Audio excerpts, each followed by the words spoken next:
This man I'd barely seen on TV was my last hope. I didn't know what connection there could be between the Mayans and what had happened to me, but at that point, I was ready to accept any explanation that could make sense out of the nightmare that my life had become. Hello, I'm a journalist, and I have an appointment with Professor Kuriakin. The professor's waiting for you.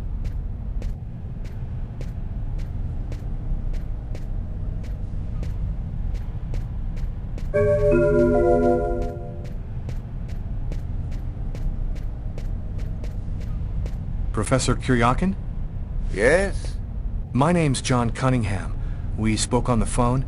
I'm a journalist, and I'm gathering information for an article I'm writing about the Mayan religion. Ah, yes, I've been waiting for you, young man. What paper did you say you write for once again? I write for the New York Times.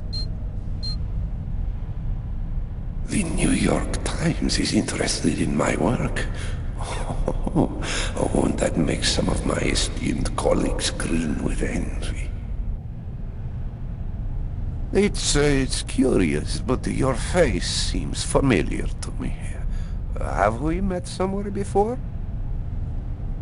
Yeah, I get that a lot.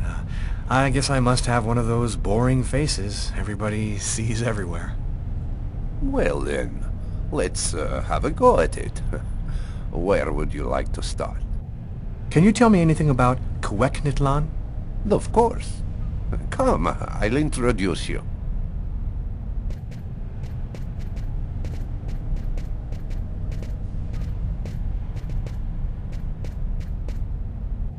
You see before you the ancient Mayan god Kueknitlan, the serpent with the two heads.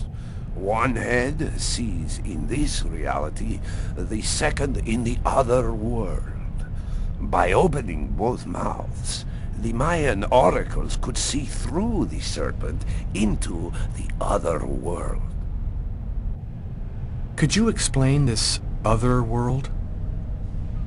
Oh, the world beyond our own, the kingdom of the gods and the dead. The Mayans believed that human sacrifices allowed them to hear the voices of the deceased and see into the future. Tell me, how did the sacrificial ceremony work? Come, I'll show you.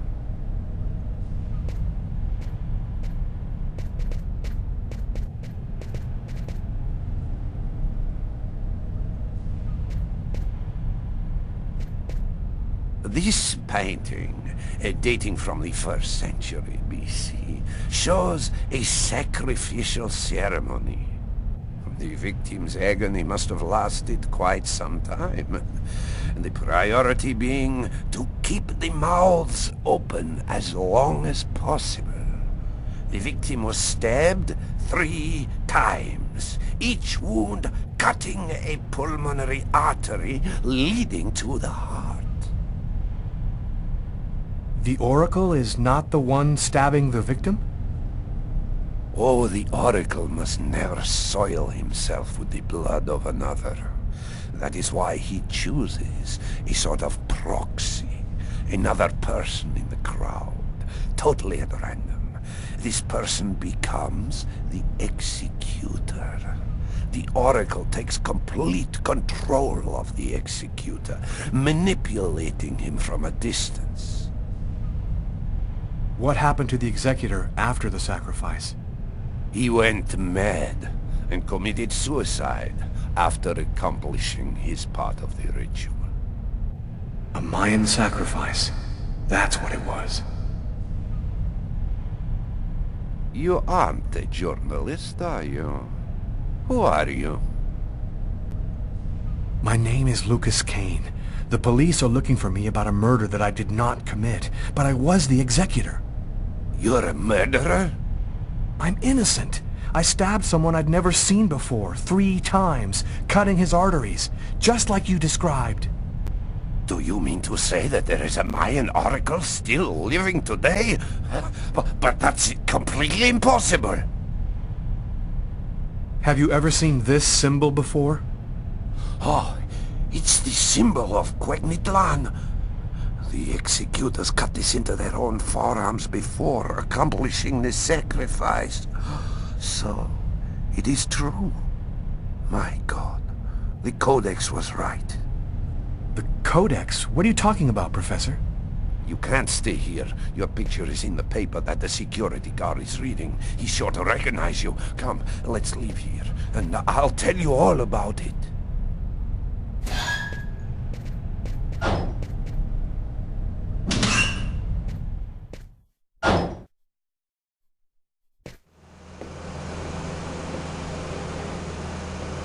Thank you for your help, Professor.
Professor! The Codex speaks of the coming of a child, a prophet, the answer to all of life's questions. The Oracle kills to find the child.